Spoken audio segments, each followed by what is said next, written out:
Quickly going through the inspiration for the crane, ideas. Folds away to save space when not in use. See this here? I'm going to adopt this. I like this little bit here. That allows it to come over the top of the cylinder and lie quite flat. So I'm going to pinch that idea. That's about it on that crane. So you see, nice and flat. Allows it. I'm actually going to extend that so it goes even flatter.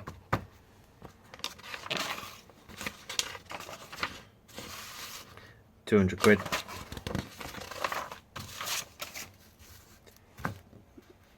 Got a top brace here, although this won't lie as flat because it hasn't got that nice little crank section. It has got this brace over the top, so the cylinder really pushes directly into the brace and the load is spread evenly rather than a point loading.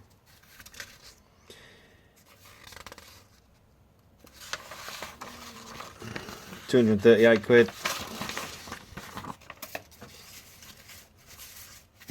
Side on. Absolutely don't like this idea. That's going to have to change. Box section, thin wall, casters bolted straight on. I mean, what could go wrong? This is interesting. Two cranes exactly the same. Same wheels, same cylinder, 8 ton, 8 ton. Same design. That one has a maximum safe working load at minimum radius of 2 ton. Yeah, that one is 1 ton. Maximum rad, quarter of a ton, half a ton. So where's that working?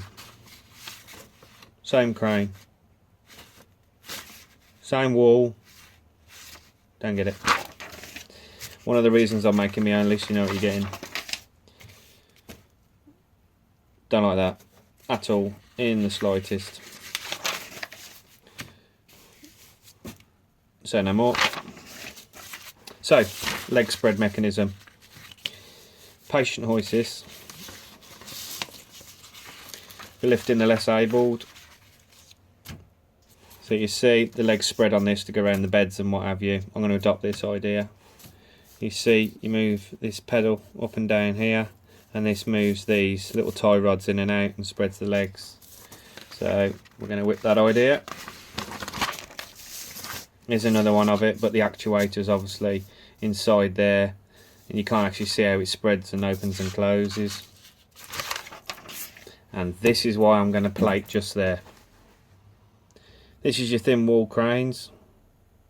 Obviously it's been overloaded. This was on eBay around about the time that I was making mine, or had ideas of making mine. I mean, look at that. That at minimum radius is capable of carrying 2 ton. Well, there you go. Little blowhole at the top there. Welding on these is normally very poor, so on ours, mine, I will be plating it over this point here, because that's under a lot of stress. What you'll also notice is when that was straight, that cylinder wouldn't have been truly in line with that. It would have been slightly back centered here, which didn't exactly help it. It would have been better if it was underneath. So there you go, that's the ideas for the inspiration. And crack on with making it. This is the jib I was originally tending to use and just put it on some legs and a little carriage. I've had this for many years. It was chucked away because it was leaking, and I cut it off the base. It used to be like a forklift truck design with a big ballast at the back, very short legs to it. So yeah, I've done it all up, put new seals in it. We're just going to strap this on. This was always a bit of an issue. It's 4,500 weight, so, and that's at minimum radius. 200 weight at max. So at max you're looking at, what's that, 250 kilo roughly, quickly. So weren't ever going to be that good, but for the job I want it for, in the short term, this was going to do, because it's quite a rush job that I need to do. So I bought a hook for it. Nice little look. 1 ton hook. Shackle. Yeah, so it's a bit frustrating. Done it all up and everything. And then scooting around on the internet one night. Look at that. 1973. Yeah, lovely job. Yeah, scooting around on the internet one night and I found this.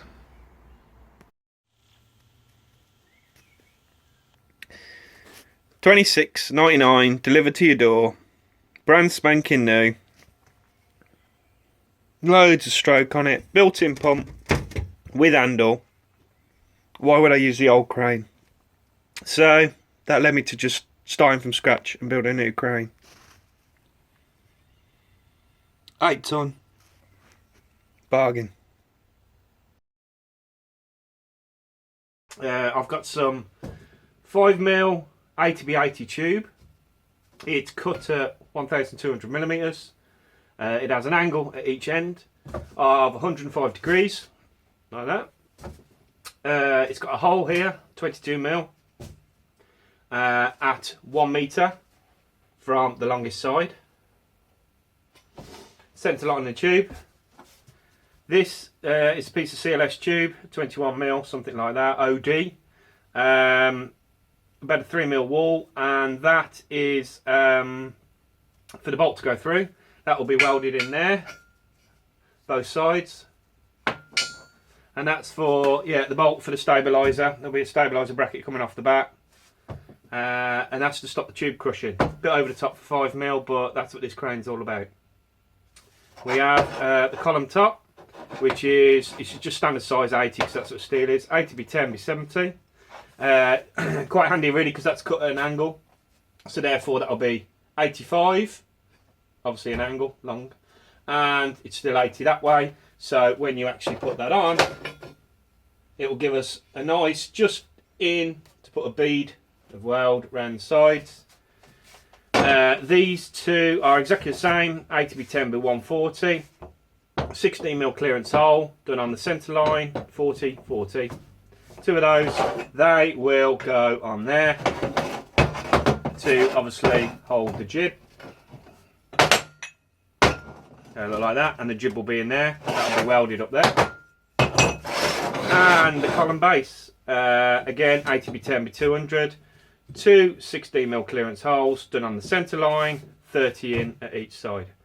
So that is the column. So I'm going to tack this up now and move on to the next piece. Okay, the finished column. You've had all the sizes of the steel and the angles already. You can see I've welded it up. What you didn't have was these, okay, the bottom cylinder support. This is quite important where you put the support, because one, you want the load to go down through the centre line of the column, not out the side, not out the back. It's got to go down through and into the base and then spread the load evenly. So what we'll start by doing, measuring on the longest side, tape measure there, centre line to there was 380mm. To the support, the column support, it's 1010, and to the centre of the jib pivot, it's 1310. Okay.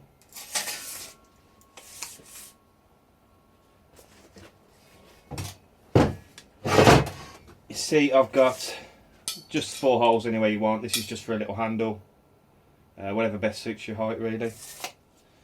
What you see in there as well is that I've blanked the end off with a piece of steel. Okay, always on box section if you can.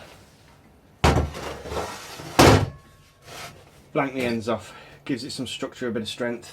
You'll see again another little piece of steel welded here and here to stop the bolt turning once it's in, so it moves around its shank rather than wearing big holes in the threads. That's the finished column.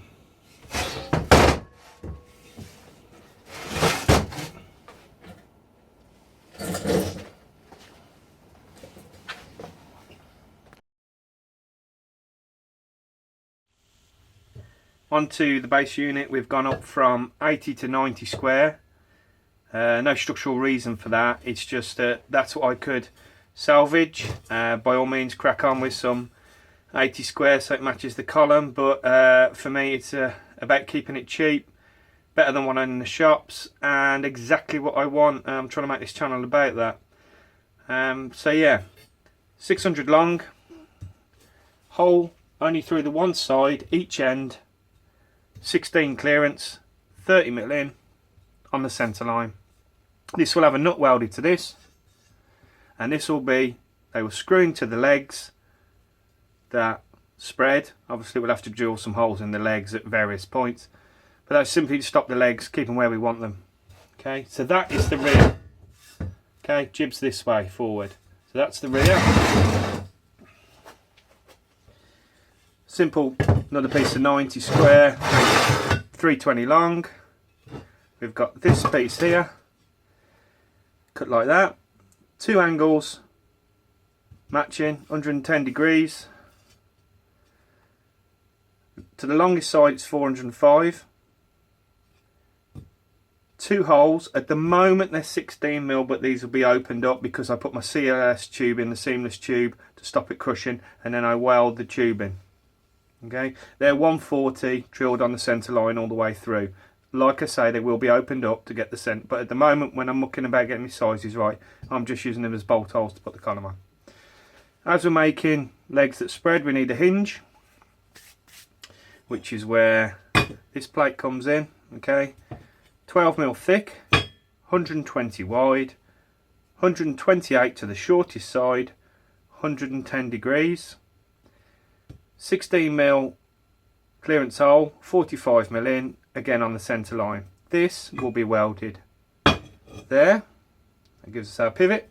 One underneath on the bottom, welded there, another one there, and another one there. Okay, so that will give us the pivots for the legs. We need some way of holding the legs now to stop them flapping around at the rear.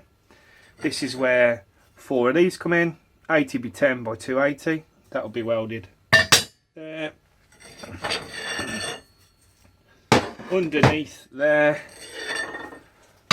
there, and underneath there. So using the offcut, I'll show you. That will be there like that. That will be the pivot drilled through. Okay, so remember, to the front we're going to put some adjuster on the back here so we can move the legs independently all together, and they will centre about that pivot there, and that'll be the adjustment and support for the rear. So I'm going to tack all this together now.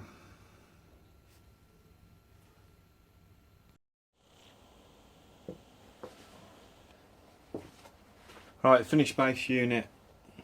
You see some additions from the little bits and pieces that I showed you earlier. This is actually the finished base unit. I know this works with a crane. So these two here are for the support for the column that will come up that way. This here is for the turnbuckles, bottles, rigging screws, whatever you want to call them, to bring the legs in and out. These here are for the wheels. Why did I do them adjustable, height adjustable? Simple reason, uneven ground, and to have the ability, being it's on casters, to go in a circle or just simply in and out. As these are fixed, it would only give you a straight line and a bit more control. Also loading of the crane, so it's a bit more even and evenly spread across should the legs start to move and things like that. So that's why I did those adjustable. So welded, oh, you'll see these two, that's to stop the bolt spinning, so the flats go against there. So when the legs move, it moves about the bolt and not the bolts in the holes. So just quickly measuring up how it's welded together. Between centres, you're looking at 500. Okay, there's no point in me going over this lot here, these hinges, because I don't know what wheels you're going to get, but you can see what I've done. So that's the finished unit. Oh, I welded that so it sticks out by 60 from the base. And you'll see the addition of two little triangles. Why two little triangles? Once I welded these on, had a look at the crane assembled, I thought it's looking a bit under load, it might start pulling this up. This has already got enough trying to hold the legs straight, so I welded these little triangles on top and bottom. Nuts are in at the back. I'll show you the underneath. You can see the hinges there. The underneath's done there. Welded all the way along. Okay, welded there. Everywhere I could think of, it's welded. So that's the finished base unit.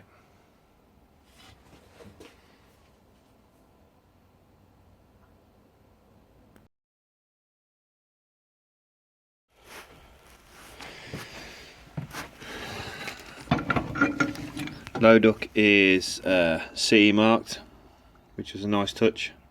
3 ton, and that was bought from Handy Straps on eBay. Come really quick, nice quality. Cosby bow I had before. That's a 3 1/4. Pump unit, as I said before, or will say, depends how I edit the video, is just simply off eBay. Bargain price, superb. Turnbuckles, bottles, rigging screws, whatever, are again from Handy Straps. They're 16mm.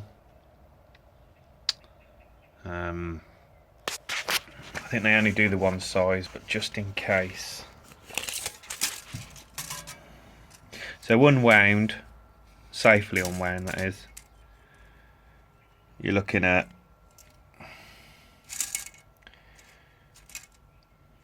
38, 380, 15 inch, and compressed, screwed in. They're going to go in a further 110mm, so take 110 off that. Again, Handy Straps, yeah. So not bad quality them. I was quite happy with them. Threads are good. The male and the female threads are very good. Yet with turnbuckles, you tend to get quite bad threads sometimes.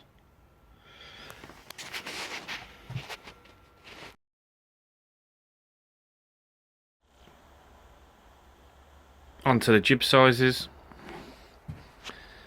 Using that as a datum. To the first hole is 100. The second hole is 300. Third hole is 500. Fourth hole is 700. From again the datum to your cylinder top mount, that's 900. And from again the end to there, full length of the jib, top side, longest side, is 1185. The distance from the underside of the jib, not including the plating that I've done, I'll show you a little photo if I get a chance to edit it in, of why I've put that plating on. So from the underside of the jib, not including the plating, is 50mm to centre line of the 16mm bolt. The angle from there to there is 105 degrees. This will give you enough clearance to clear the cylinder when it's stowed away. From the longest side there to the centre of the bolt is 220, and again from the longest side there to the end of the jib is 260.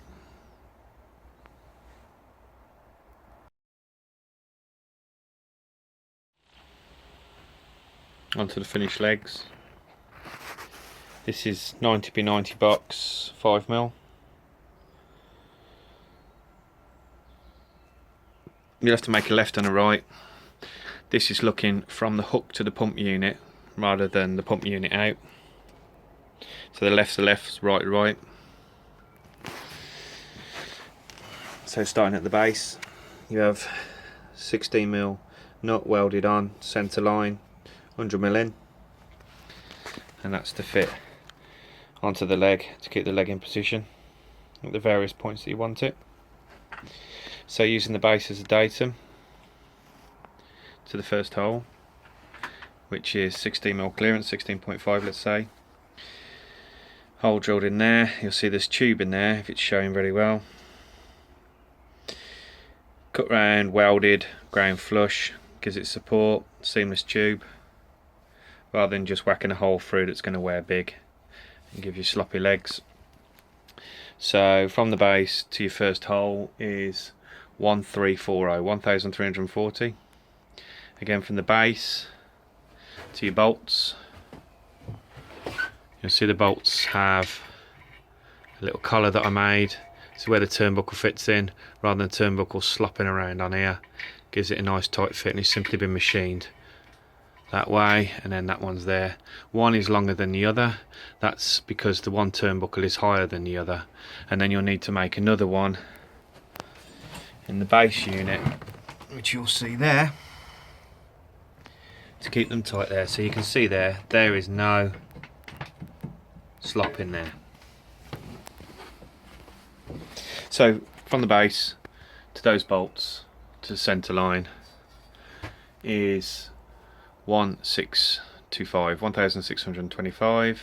From the base to the furthest point is 1700, 1700, and you'll see there's a 10mm plate welded to the end, and that's just to stop the tube crushing, because there's a lot of pressure on this point here.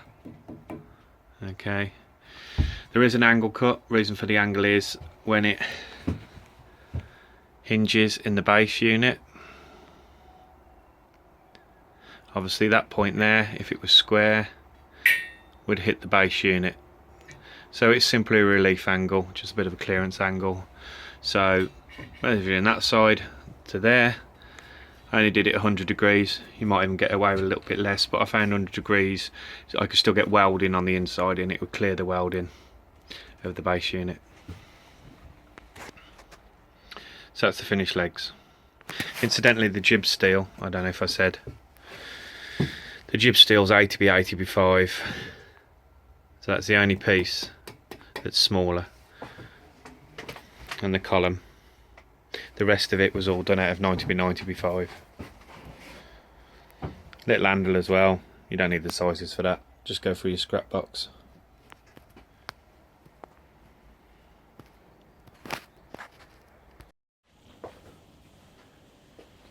These are the front legs, as yet unpainted. Again, left and right. Only drilled on the one side. I'll give you a quick measurement here. That'll be 105 degrees is the angle.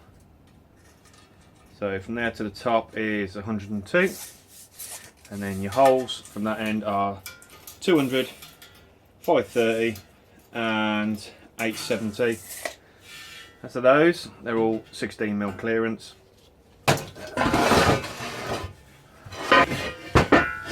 It was to take 2 casters. Okay, strengthened on the top, welded down the side, underneath, all the way around.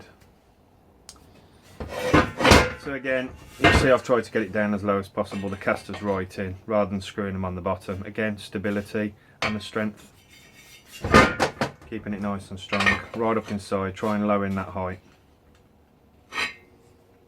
That's the 2 legs.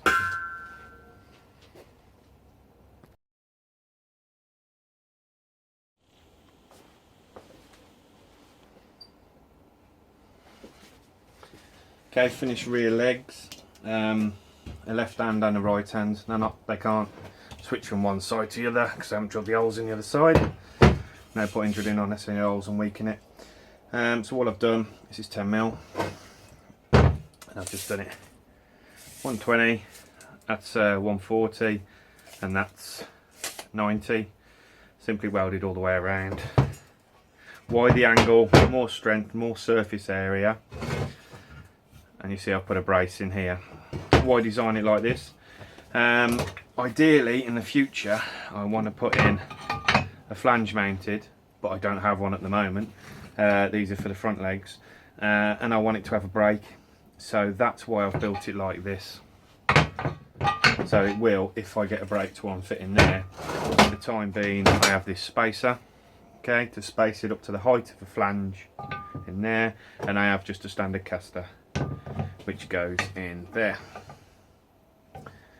Okay, so just to quickly measure these up for you. Full length 62. Again, that'll be 105 degrees. There you go. 47 to the cut. Hole spacings are 100, 26.5 and 390. The reason for that being, that's like the Stowe one. If you go in both of them on the inner ones, they both hit each other, but I wanted it so I could move the back end around. That's where it'll be in normal use, and that's where it'll be in extended use. So that's the rear legs.